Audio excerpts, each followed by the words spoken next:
with the weather change, it meant we could finally do some sea fishing, which I can't emphasise enough. Don't take too much notice of the results here, because this is February, and in January there will be more bass fishing, I hope.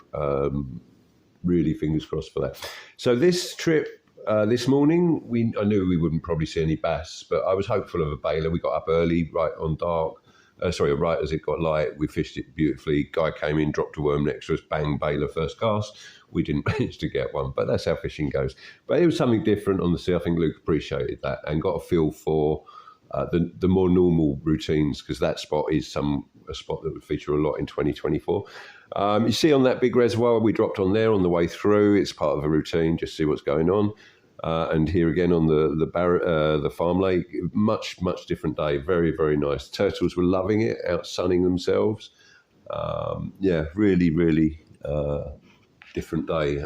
T-shirts, shirts, more fauna, some red leg partridges, but we needed to get a wiggle on to where we were going, so we put our foot down and cracked on.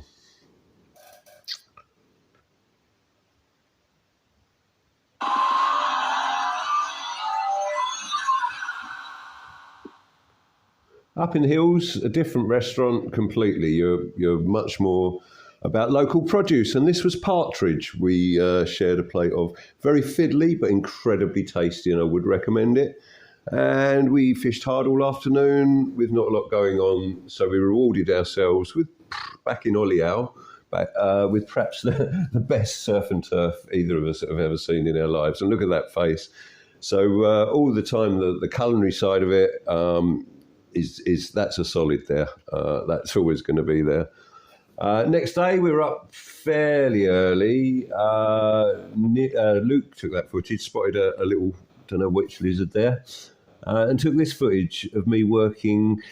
I love this spot. This is back on the Guadiana, and there's just so much different river to play with, different paces. And for a lure angler, it's a brilliant challenge. You're using the water, the length of line, the height of the rod, and it all comes together to achieve what you want. And finally, Luke smacked into a quality fish, which really bent his rod. And of course, it was a barbel.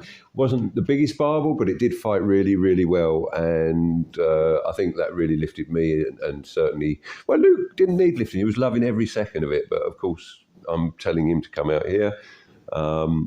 Fishing biased, February, still going to throw that in. January, fishing biased, hopefully much more of this happening, more takes. No net again, lovely soft bed of spongy growth of some sort.